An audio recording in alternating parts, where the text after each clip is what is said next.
adalah akar X kuadrat ditambah Y kuadrat. Pasor. Oke, wadah. Charles Stearns. Oke, 10 tambah J5 tambah 3 sudut 40 derajat dibagi minus 3 tambah J4. 10 cos minus 30 adalah... Bismillahirrahmanirrahim. Assalamualaikum warahmatullahi wabarakatuh. Perkenalkan, nama saya Joko Trisusilo STMT dengan NIDN 0408099203. Saya adalah dosen tetap program studi Teknik Elektro, Fakultas Teknik Universitas Pamulang. Video ini saya buat dengan tujuan untuk memenuhi salah satu persyaratan sertifikasi dosen tahun 2025, yaitu pernyataan diri dosen dalam unjuk kerja Tridharma Perguruan Tinggi, atau disingkat PDD UKT PT pada aspek pengajaran.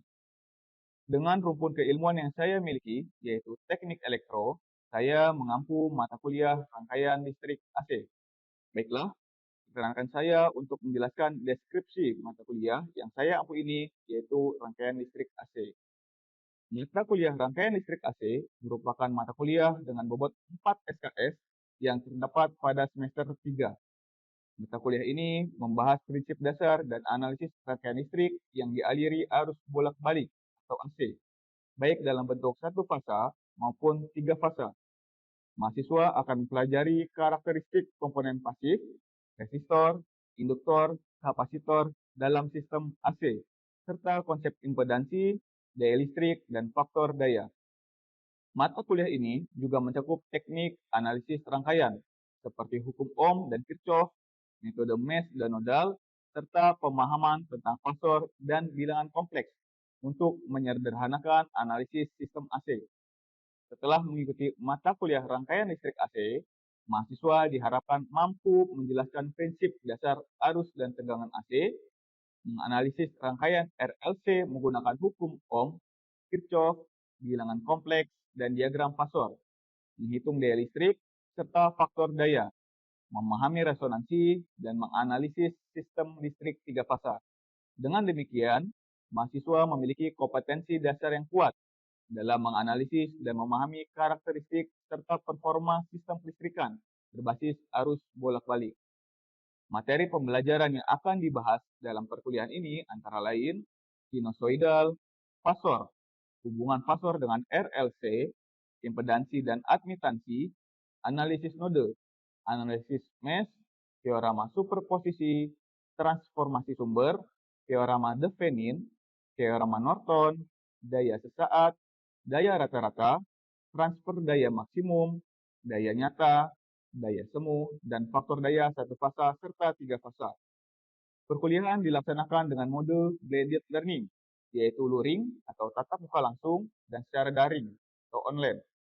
Dalam mode luring, mahasiswa mengikuti perkuliahan secara langsung di kelas untuk pendalaman konsep, praktik pemecahan masalah, serta sesi tanya jawab interaktif. Sementara itu, dalam mode daring, kegiatan perkuliahan dilakukan melalui Learning Management System atau LMS yang digunakan sebagai media utama untuk penyampaian materi, diskusi, pengumpulan tugas, dan evaluasi pembelajaran. Integrasi kedua model ini bertujuan untuk meningkatkan efektivitas dan kualitas pembelajaran, serta memberikan pengalaman belajar yang adaptif dan menyeluruh. Metode pembelajaran yang digunakan dalam mata kuliah ini meliputi ceramah interaktif, diskusi kelompok, pemecahan masalah atau problem solving, dan simulasi rangkaian menggunakan perangkat lunak. Pendekatan ini dirancang untuk mendorong keterlibatan aktif mahasiswa dalam memahami konsep teoritis, keterampilan analitis, dan penerapan praktis rangkaian listrik AC melalui kombinasi pembelajaran berbasis konsep dan berbasis proyek. Sistem penilaian yang dilakukan didapatkan dari pembobotan nilai kehadiran sebesar 10%, tugas sebesar 20%, UTS sebesar 30%, dan UAS sebesar 40%, sehingga total penilaian adalah 100%. Demikian gambaran pelaksanaan perkuliahan rangkaian listrik AC yang saya ampu. Selanjutnya, saya akan menampilkan video mengajar pada mata kuliah rangkaian listrik AC untuk pertemuan pekan kedua dengan materi fasor. Selamat menyaksikan. Assalamualaikum warahmatullahi wabarakatuh. Bismillahirrahmanirrahim. Assalamualaikum warahmatullahi wabarakatuh. Oke, bagaimana teman-teman kabarnya hari ini? Alhamdulillah sehat semua ya. Sehat, masih siang harus semangat. Ya. Oke, sebelum kita memulai perkuliahan pada hari ini, marilah kita berdoa terlebih dahulu. Semoga diberikan kelancaran di dalam melaksanakan perkuliahan hari ini. Berdoa menurut keyakinan masing-masing, dimulai.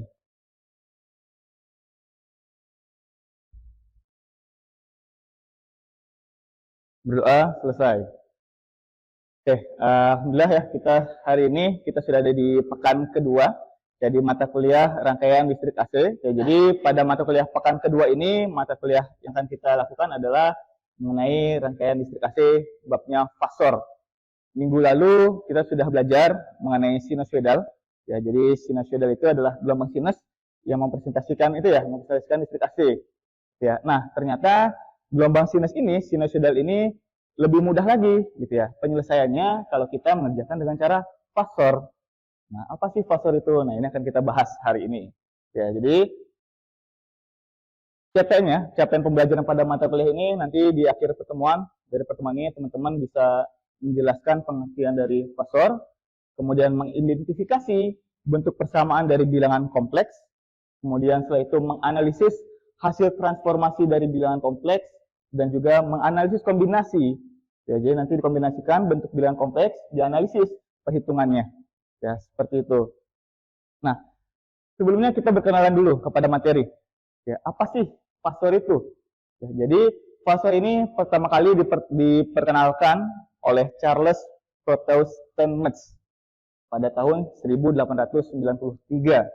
Nah, fasor ini adalah cara sederhana untuk menganalisis rangkaian linier ya, yang dieksitasi oleh sumber sinusoidal atau sumber AC.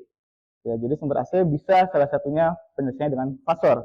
Nah, rangkaian linier tersebut jika tidak menggunakan fasor ini akan sulit ditangani. Ya, maka lebih mudah dengan cara fasor. Ya, jadi kalau kita ambil kesimpulannya ya bahwa fasor ini sebenarnya adalah bilangan kompleks yang mempresentasikan amplitudo. Amplitudo itu kalau di dalam sebuah sinusoidal ya, di dalam sebuah sinusoidal, nah amplitudo titik ini nih.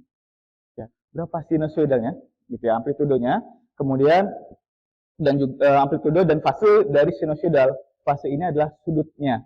Ya, jadi fasor ini dapat menyelesaikan persamaan sinusoidal. Penyelesaian fasor lebih mudah dibandingkan dengan cara sinusoidal. Kita tahu di pertemuan pertama kemarin bahwa sinusoidal ini adalah Vm sin omega t plus theta. Ada sinusnya. Nah, di dalam fasor tidak ada. Ya, jadi dia lebih mudah karena tidak menggunakan fungsi sinus dan kosinus. Ya, itu adalah pendahuluannya. Ya, sampai sini dulu. Ada yang mau tanya nih atau diskusi nih? Oh, boleh, Mas. Ya. Oh, bilangan kompleks. Baik. Ya, pertanyaan bagus, Mas Muklis. Ya, jadi bilangan kompleks. Ya, next ya. Nah, bilangan kompleks ini adalah ini.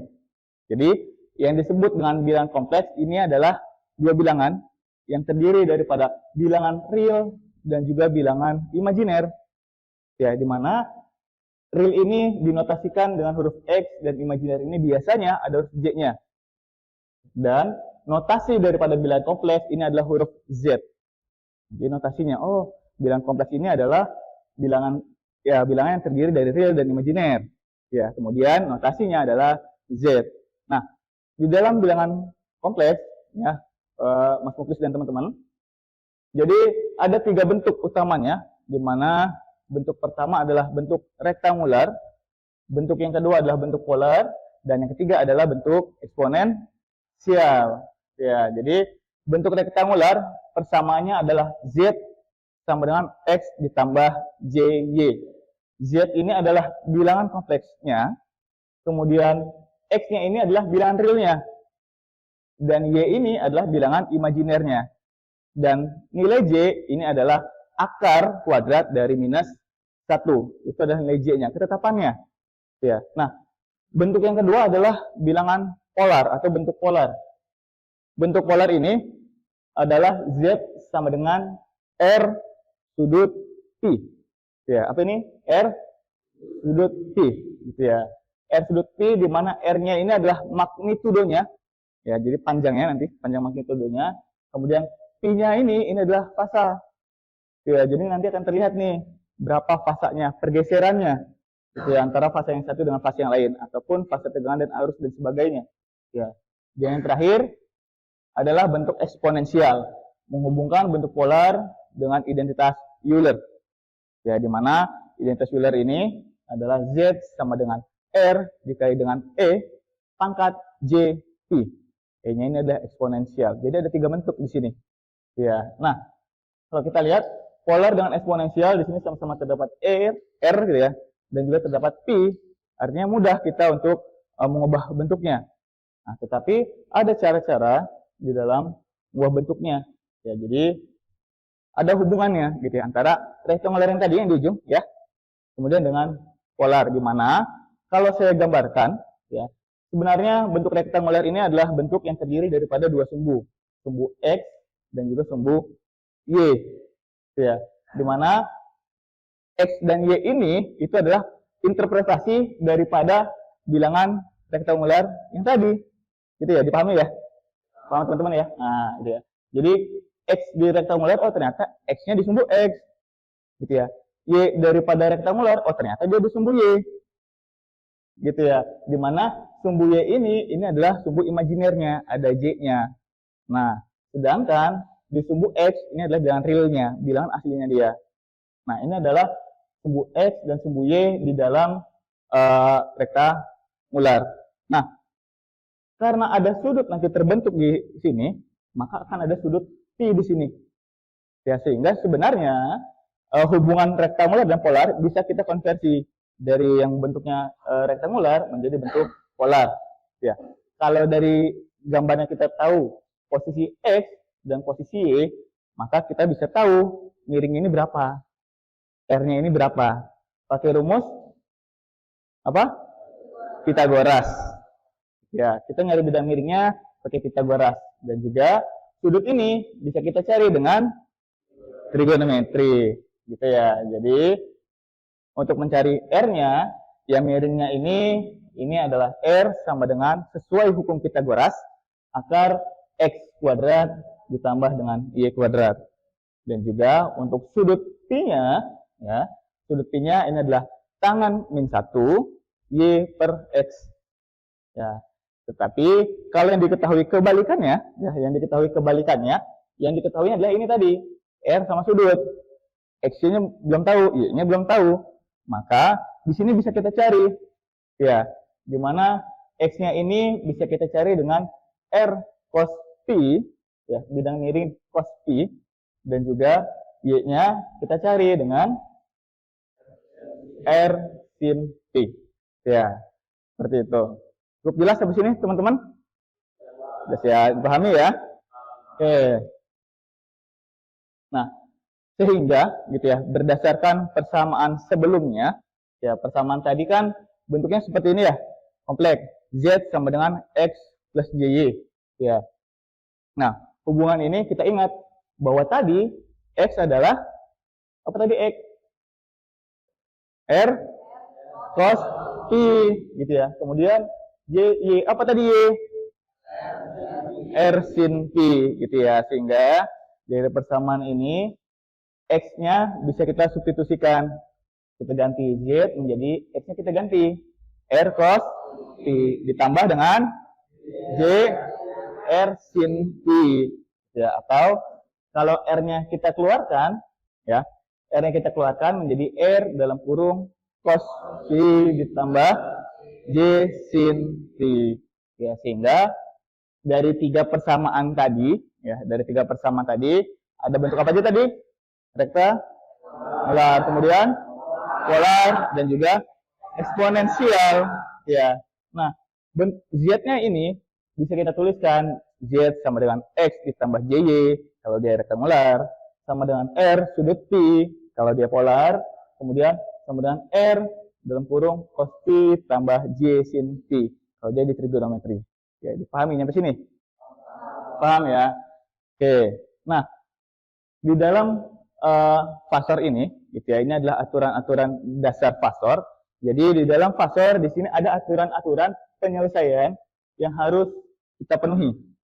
Jadi ada 7 aturan fasor, ya, di mana aturan fasor yang pertama ini adalah penjumlahan, yang kedua adalah pengurangan, yang ketiga perkalian, dan yang keempat pembagian. Kita lihat di sini bahwa untuk penjumlahan fasornya ini dijumlahkan dengan cara jika ada 2 fasor, ya, jika ada 2 fasor atau ada 2 bilangan kompleks, kita sebut bilangan kompleks 1 tambah bilangan kompleks 2. Z1 tambah Z2. Maka rumusnya adalah X1 ditambah X2 ditambah J Y1 ditambah Y2. Ya. Kalau pengurangan, 2 bilangan kompleks dikurang nih, gitu ya. Maka Z1 dikurang Z2 sama dengan 1 dikurang X2 ditambah J Y1 dikurang Y2, gitu ya. Seperti itu. Jadi yang dikurang hanya X dan Y-nya. Di tengah tetap tambah. Ya. Kemudian kalau perkalian, kompleks 1 dikali kompleks 2, Z1 dikali dengan Z2 sama dengan R1 dikali R2 sudut P1 ditambah P2. Nah, dan pembagian Z1 dibagi Z2 ini sama dengan R1 dibagi R2 sudut P1 dikurang P2. Oke. Ada yang bisa mengambil kesimpulan nggak nih? Kalau penjumlahan pengurangan berarti harus apa? Perkalian pembagian harus apa? Ya.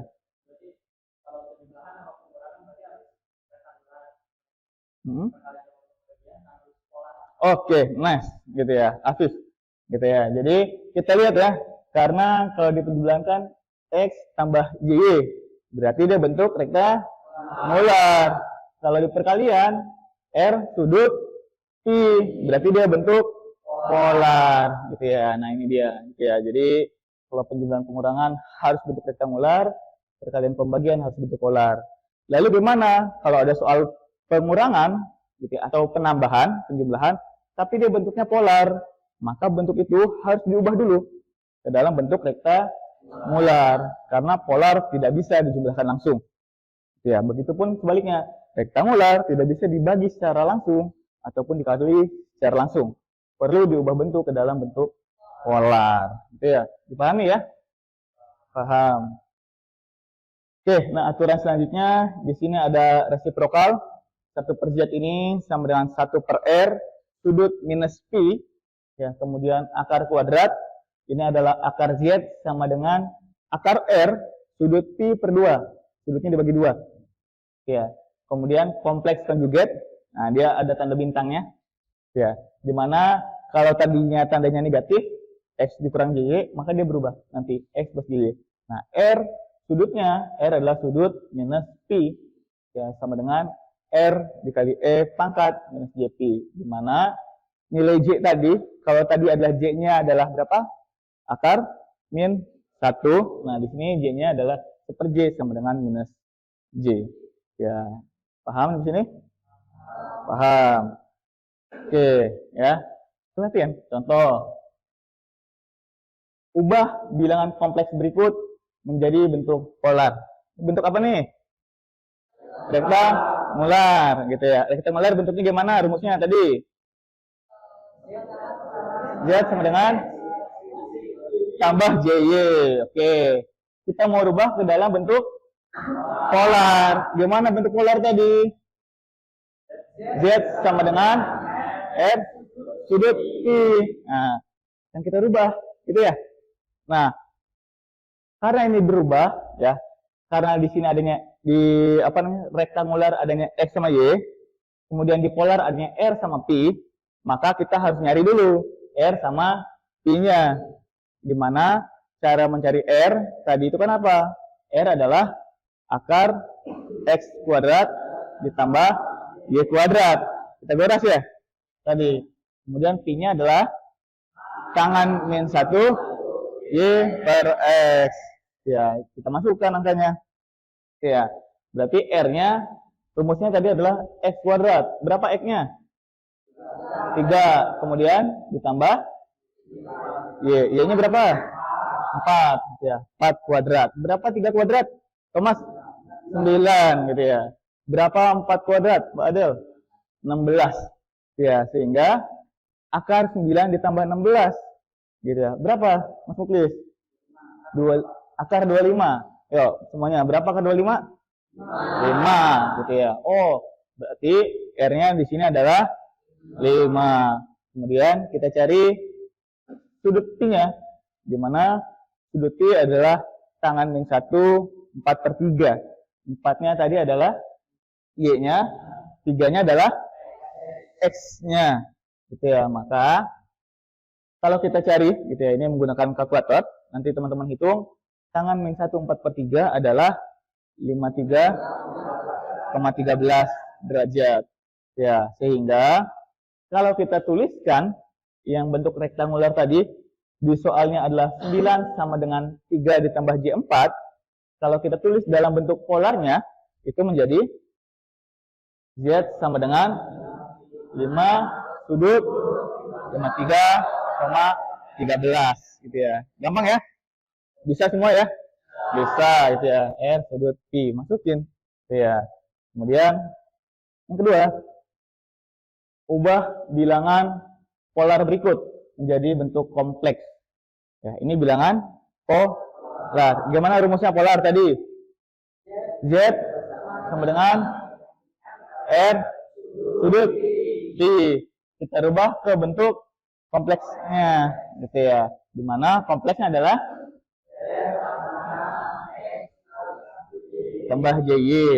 Kita masukkan lagi, gitu ya. Kita lihat nih, karena kompleksnya adalah Z sama dengan X ditambah Y, berarti kita perlu nyari X sama nyari Y, gitu ya. Nyari X sama dengan apa tadi? X sama dengan R cos P. Kemudian kita nyari Y. Apa tadi Y? R sin P, gitu ya. Sehingga kalau kita nyari Z-nya, X-nya tadi kita ganti menjadi R cos P, Y-nya kita ganti jadi R sin P, maka Z sama dengan R cos P ditambah J R sin P. Ya, kita masukkan. X sama dengan R cos P. R-nya berapa? 10. Cos P. P-nya berapa? 30. Ya, 30 derajat. Maka X-nya cos 30 nih. Berapa cos 30? Oke, 0,866 gitu ya. Itu angka ini ya. 0,866 ya. Kemudian maka 10 dikali 0,866, maka X-nya adalah 8,66. Ya, sudut istimewa tadi cos 30. Selanjutnya kita cari Y-nya. Berapa Y-nya? R-nya berapa R-nya? R-nya 10. Ya, kemudian sin P. Berapa P-nya? 30 derajat. Ya, maka Y sama dengan 10 dikali 0,5 sama dengan 5. Maka bisa kita tuliskan bahwa bilangan polar yang tadi ini bisa kita tulis Z sama dengan 10 sudut 30 derajat akan sama dengan Z sama dengan 8,66 tambah J5 dalam bentuk rektangular. Ya, paham di sini? Paham, oke. Oh, kita tulis nih. Ya, ayo tes. Ini makan. Tadi, siapa yang memperkenalkan Pasor? Oke, Mbak Adel. Charles Proteus Steinmetz. Oke. 1893. Oke, good. Mbak Adel. Charles Proteus Steinmetz. Ya. Kemudian, jelaskan yang dimaksud dengan Pasor. Oke, Mas.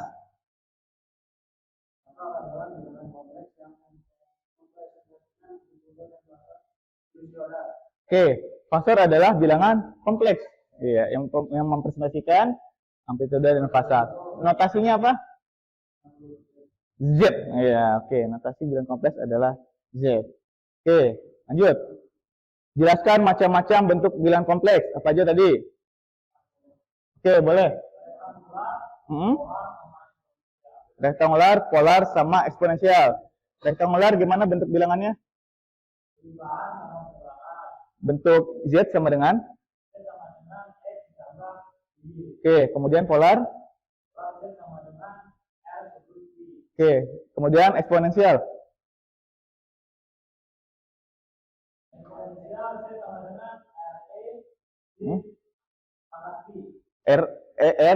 pangkat ya. Pangkat J Q. Nah, gitu. Oke, ribet dikit. Nah, nggak apa-apa. Ya. Oke, kemudian kuis selanjutnya. Gitu ya. Kuis selanjutnya di sini diminta selesaikan persamaan 40 sudut 50 derajat ditambah 20 sudut minus 30 derajat. Ini aturan apa nih? Aturan penjumlahan. Ini bentuknya apa nih? Polar. Berarti harus kita apain? Ubah jadi rektangular. Oke, ayo siapa yang nyoba? Oke, baik, Mas Afif. Oke. Oh iya, pakai water nggak apa-apa, Mas Afif. Kita cek ya, Mas Afif penyelesaiannya ya. Oke. Gimana? Iya, langsung saja Mas Afif. X1 sama dengan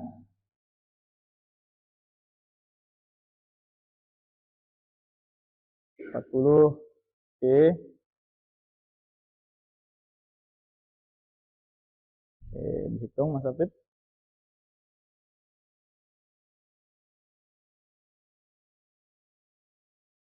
Oke.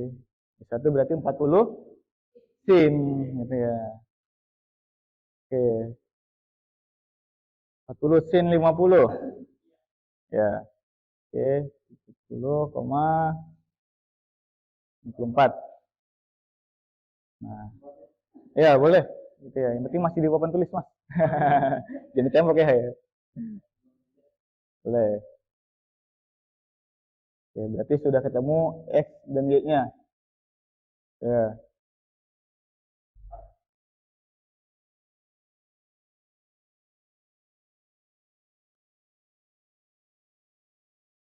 Oke, kemudian yang kedua.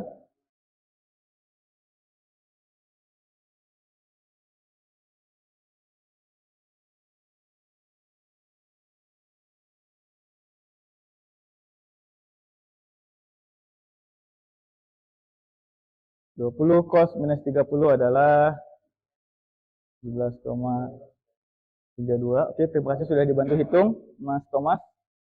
Kemudian Y2 20 sin 30 derajat dengan minus 10. Oke, sehingga bentuknya adalah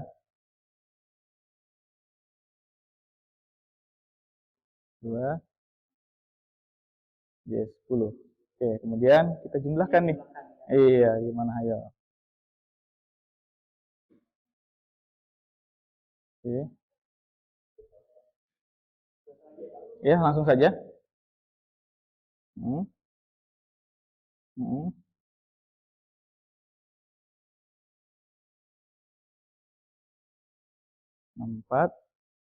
dan 10. Oke, langsung hasilnya adalah cepat teman-teman. Sudah hitung? 40 43. Oke, udah dibantu teman-temannya. 43,03 ditambah J 20,64. Oke, good, Mas Afif. Mas Afif kan ya, bener ya? Oke, good ya. Oke, sampai sini paham teman-teman? Paham ya, oke. Nah, selanjutnya, ini tadi adalah jawabannya ya. Ya, benar. 43,3 tambah J20,64. Oke, kalau sudah paham, nanti teman-teman silahkan mengerjakan tugas ini sebagai salah satu tugas, komponen tugas dalam penilaian tadi. Ya, selesaikan bilangan kompleks berikut. 10 tambah J5 tambah 3 sudut 40 derajat dibagi minus 3 tambah J4. Ya. Oke, ada yang ingin tanyakan? Cukup? Cukup ya. Oke, jika cukup teman-teman, marilah kita akhiri perkuliahan hari ini dengan membaca hamdalah. Alhamdulillahirabbil alamin. Saya akhiri, sekian. Wassalamualaikum warahmatullahi wabarakatuh.